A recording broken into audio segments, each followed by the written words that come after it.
On today's episode of Locked On 76ers, Keith and I break down a question that was thrown at me that I wanted to share with Keith and you. Why are you buying in on this version of the Philadelphia 76ers? It's really simple. We'll touch on it next, right here, Locked On 76ers. You are Locked On 76ers, your daily Philadelphia 76ers podcast. Part of the Locked On Podcast Network. Your team every day.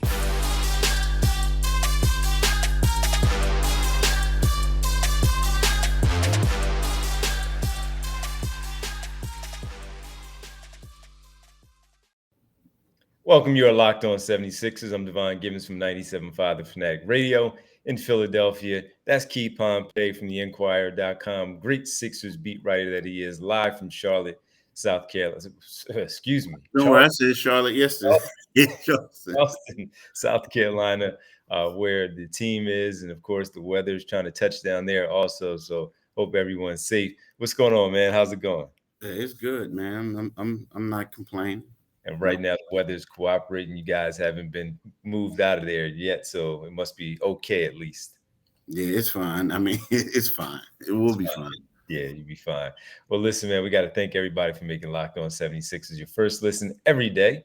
And remember, Locked On 76ers is free and available on all platforms, including right here, where you get to see Keith's beautiful hotel room and all that stuff. Right here on Locked On 76ers. Well, listen, man, we need to talk about quite a bit as day 2 of training camp practice is already underway.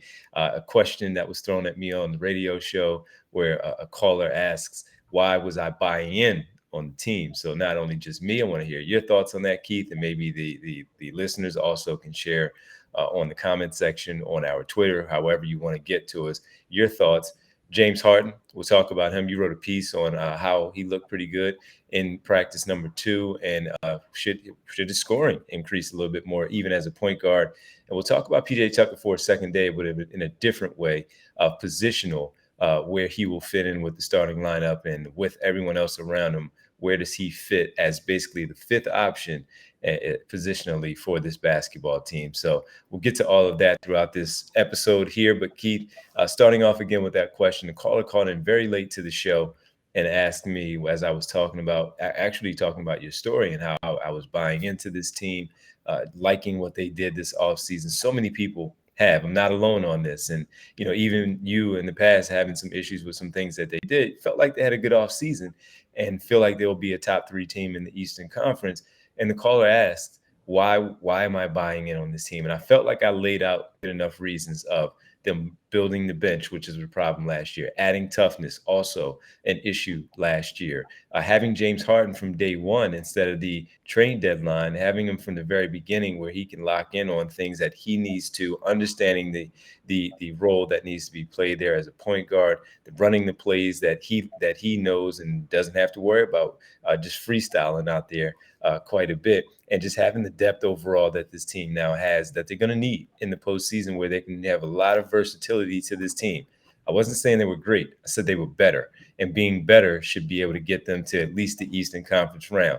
That's not the ultimate goal, but that's what I was talking about. So Keith, your thoughts. Why would one, not saying that you are, why would one buy in on this team if they were looking at it in a positive way from last season? I think a person would buy in just because of a lot of the new faces. And the one thing that you talked about is toughness, right? This team is tougher with PJ Tucker, DeAnthony Melton, Daniel House, even down Montrezl Harrell. I mean, I think that these guys, bring back the toughness. You look at, James Harden, you see what he's done in the offseason. You look at Tyrese Maxey, you see how he has progressed, after took that leap last season. And so I think those are the reasons why. But, that is a great question that the person asked you because, I'm not 100% bought in right now. I mean, I'm just not. And the reason being is because I just have to see it. And unfortunately, with the 76ers, and this is something that we all can attest to, there's been a lot of times in the past where, was it Jimmy Butler, Al Horford, JJ Redick, The name, like the list of names go on and on of people who had big names who came here, and everyone was excited, and the season ended the same with a second round exit. So to me, it's one of those things where, I'm not like saying that they're going to struggle, but at the same time, I am saying that I got to see it with my own eyes. And unfortunately, the Sixers are typically a 51 win team the last couple years, but they keep having these second round exits. So we probably won't know anything until the playoffs start.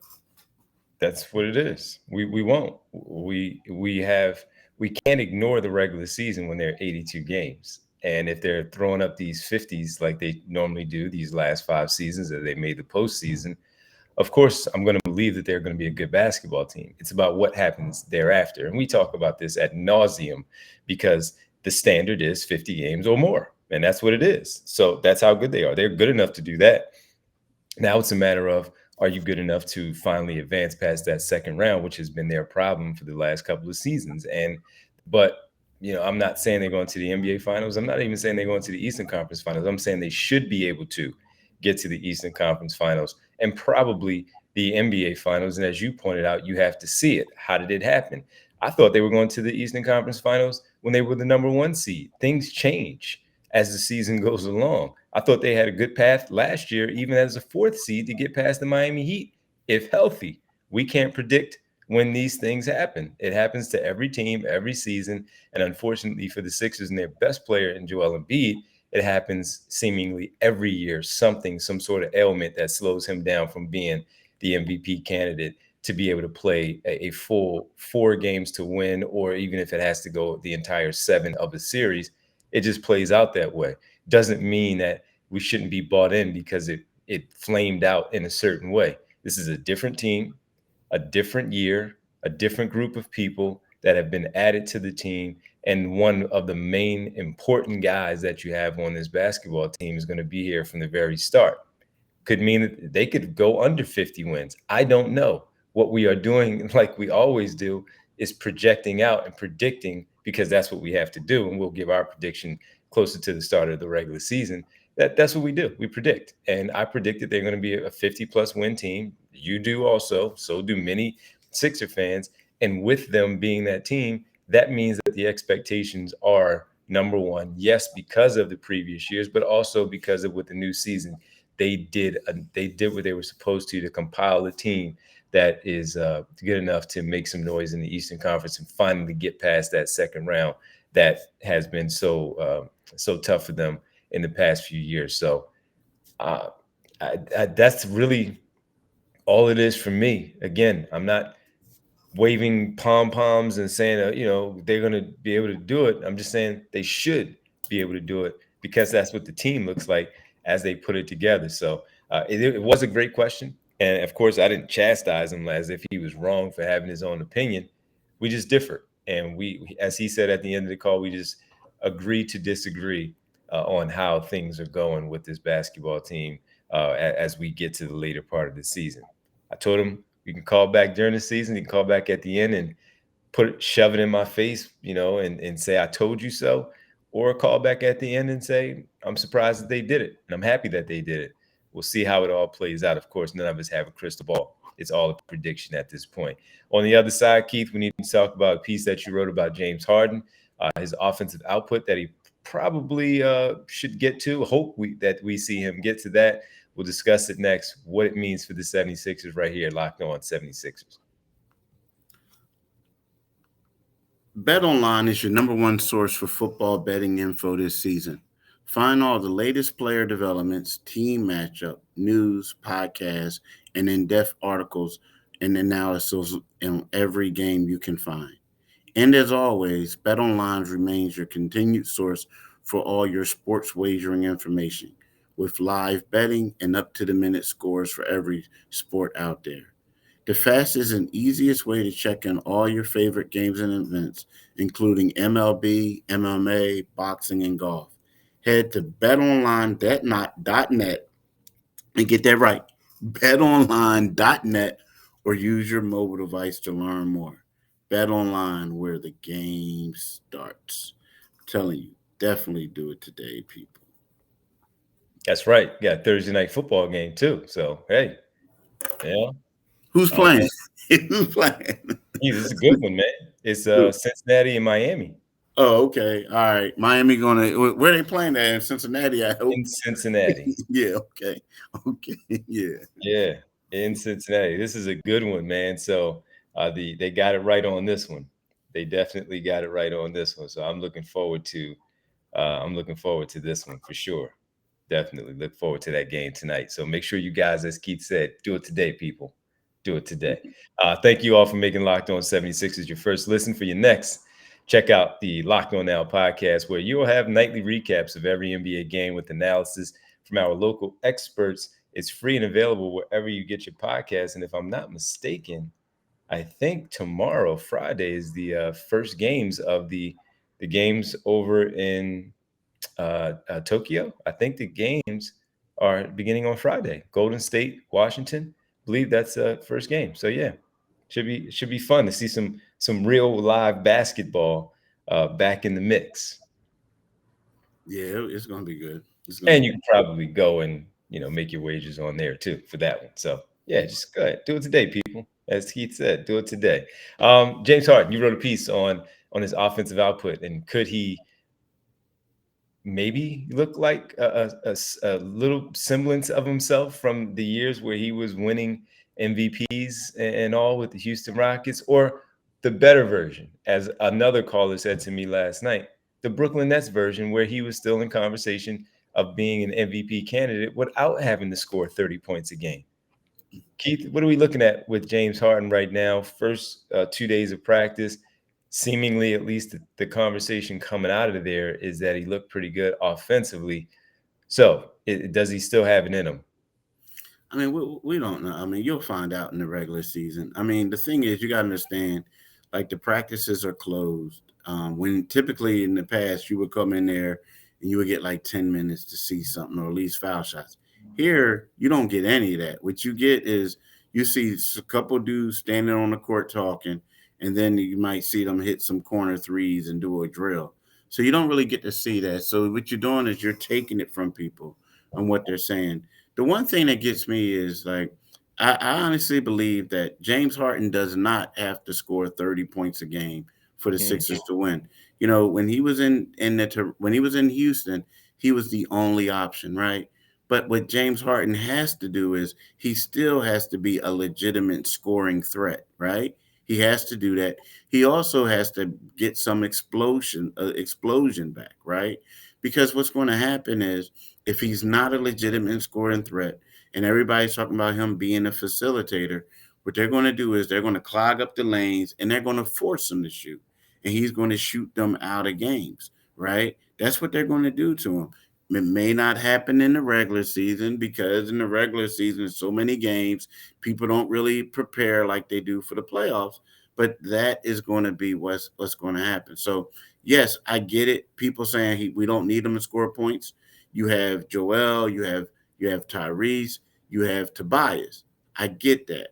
But at the same time, if James Harden doesn't have that explosiveness, and if he can't become a consistent or a reliable scoring threat, the Sixers are going to have problems because they're just going to shut down the passing lanes and all that other stuff when it really matters. But in regards to how he looks, all we can do is say what the people are Mhm. saying, and they're saying, yes, he's regaining, he regained some of his explosiveness back, but we really won't get a true test until, you can say the preseason get a little test, but the true test is going to come during those first 5 games of the season to see who James Harden really is this season. Yeah, and as you mentioned, it's difficult to see. We don't even know yet on Monday when they have their first preseason game against the Brooklyn Nets in Brooklyn, if he'll even play, to see exactly where he is conditionally, fitness wise, how he feels, how the hamstring reacts. But if he's getting through the practices, I'm assuming that everything is okay. And offensively, there are going to be times where he's going to be the hot hand, and they're just going to find him and let him go to work. Tyrese Maxey maybe be the guy setting him up a little bit more. as the development of him as a point guard is there, and allow James Harden to just score the basketball once he has that. Does he have the explosion? Does he have the lift that we saw and felt like, at least watching and observing, that he struggled so mightily with during the season? Then then maybe they aren't that team that a lot of people thinks. But that's where also we're going to have to rely on his IQ, his smarts, to, once again, as we said last season, if those things were holding him back, then it's up to him as a high IQ player, as he likes to let everybody know, as a high IQ player, of how to adjust and be your best version of yourself in that way to help out the team and not hurt, because he did have quite a bit of turnovers also, per game in a Sixer uniform, that can't have that throughout an 82 game schedule, and most importantly in the playoffs. So I think he'll be a better version than he was last season, than we saw when he was here in the uniform. I do think that.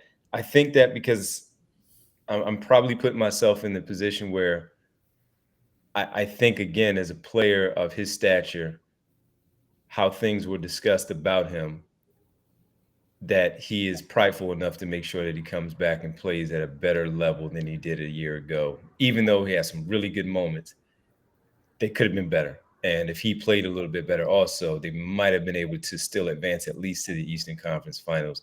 And I would think that he understands that that's something that he has to be better. Plain and simple. Plain and simple. Keith, also needing to be better, is an acquisition that they picked up. And we spoke about him yesterday, but just being able to hear PJ Tucker's voice in the gym in practice number 1, and practice number 2, talking about positionally, where Doc Rivers spoke to the media, spoke to you all there, and shared that positionally, maybe he will be in one spot and why that's important for Tobias Harris. We'll dive into that next in the final segment right here on Locked On 76. You are Locked On 76ers, your daily Philadelphia 76ers podcast. Welcome back, Locked On 76ers. Keith Pompey, Devon Givens with you here. And PJ Tucker, we talked about his voice being heard in a big way in the practice in the opening day. Second day, Doc Rivers just talked about positionally where he would like to use him, and he really focused on saying the small forward position, where Tobias Harris can stay at his, now in today's game, more natural power forward position. And I thought that all along. I'm not, look, again, we guess things, we project things, we feel like we look at how the roster is shaped out. And Tobias Harris, we saw the Tobias Harris experiment at the 3 in today's game when Al Horford was here, and it was a little off.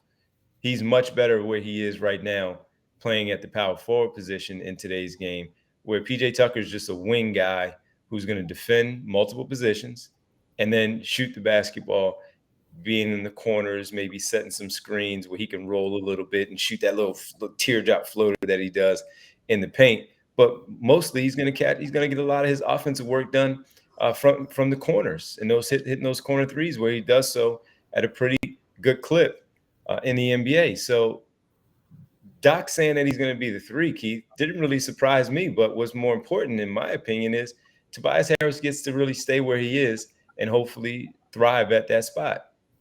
Yeah, you're exactly right. Because when you look at it, last year when James Harden came, they needed someone to stretch the floor, and that became Tobias's role. And Right. It took him a long time to adjust to that. Think about it. He was on a shooting slump the first few games that James got here, like catching and shooting, missing, and it just was it was just bad. And then also they needed him to be more of a defender. Now, let's get this. He did improve his defense, but when you look at a guy like PJ Tucker, the thing that you said is, shooting, stretching the floor, Mr. Corner 3, and then always guarding the best, wing or something like that. Or, heck, he locked down James Harden. He locked down a couple other players. So the thing is, and he's strong, but he's shorter than Tobias too, right? So when you look at that, it's one of those things where you said it is going to allow Tobias to be a little bit more freer and do certain things. Now, they do have James, they do have Tyrese, they do have Joel, but also so you want to see where Tobias fits in, but you can see him roaming around more, doing what he can do, and I think that that's going to benefit him, in the long run, because he doesn't have to be that catch and shoot. He doesn't have to lock down people on the defensive end. He's going to be able to roam around, get to his spots on the offensive end, and get some points. Sure, and one other piece of that there too, Keith, is the other one that he slipped in a little bit in talking about how to use PJ Tucker, not just at that wing position, but also sometimes playing the five. We saw him defending Joel Embiid in the playoffs. We saw him, and may not be extended minutes.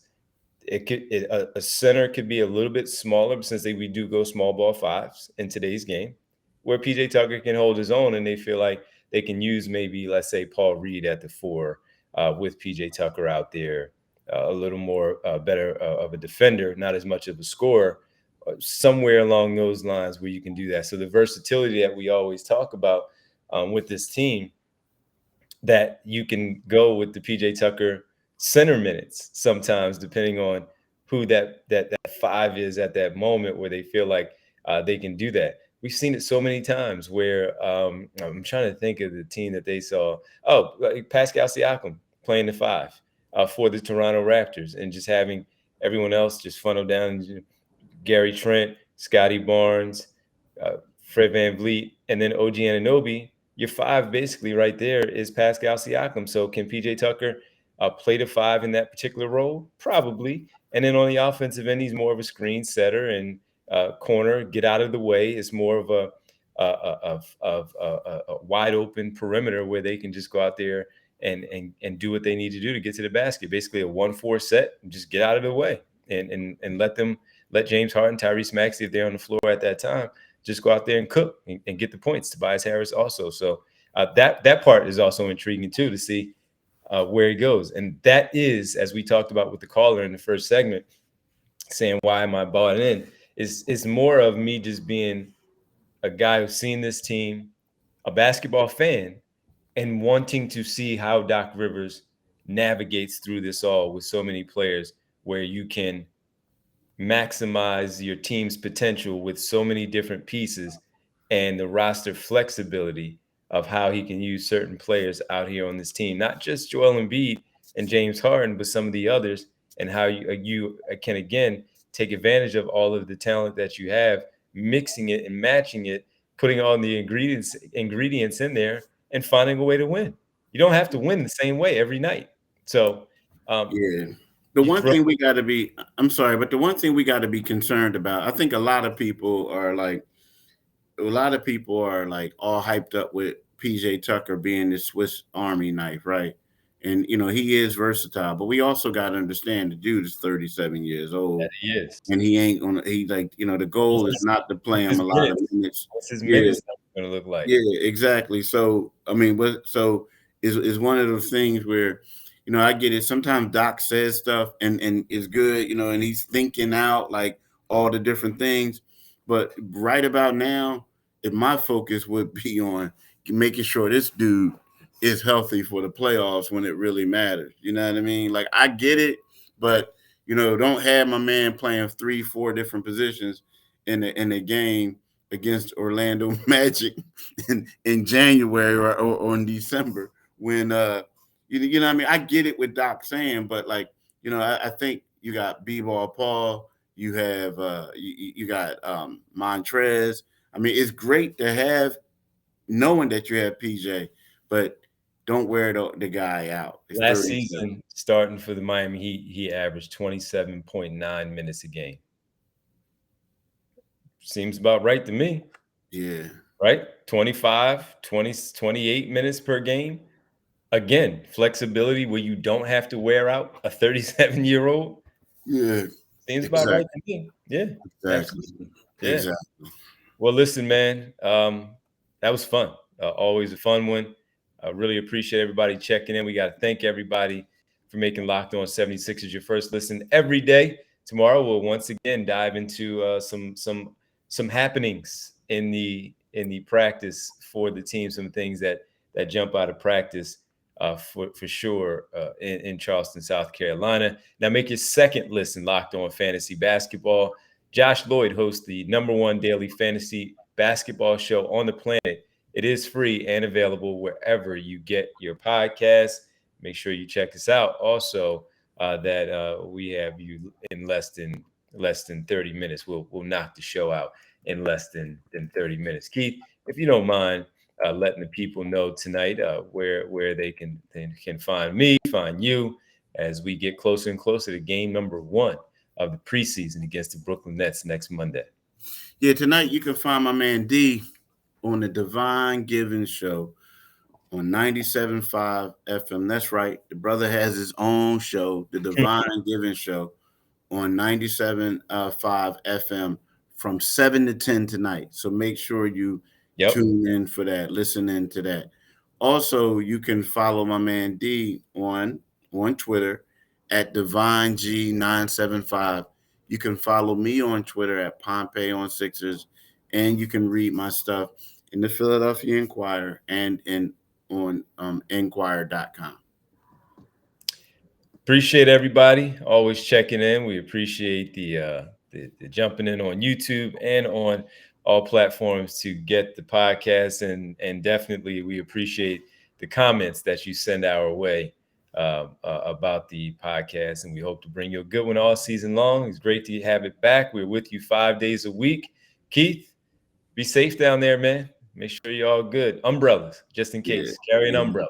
Yeah, it's crazy, man. Because it's you're an umbrella man, but you might want to carry one. It's funny because I just got a text from somebody talking about it could downgrade to a category 1, but it's supposed to be hitting Charleston. Are you in the flood zone near Citadel? Yes, I am. It's already it started flooding yesterday, but I know we got to go. Oh yeah, it was crazy. Yeah, so it was crazy, and it's not even raining. How far is the water and all from you guys where you're staying, as far as the beaches and all? Right outside? Yeah. Wow. Yeah. So it's like right outside. It's funny because if I look right out this window this way, like the patio, I'm looking at the Citadel.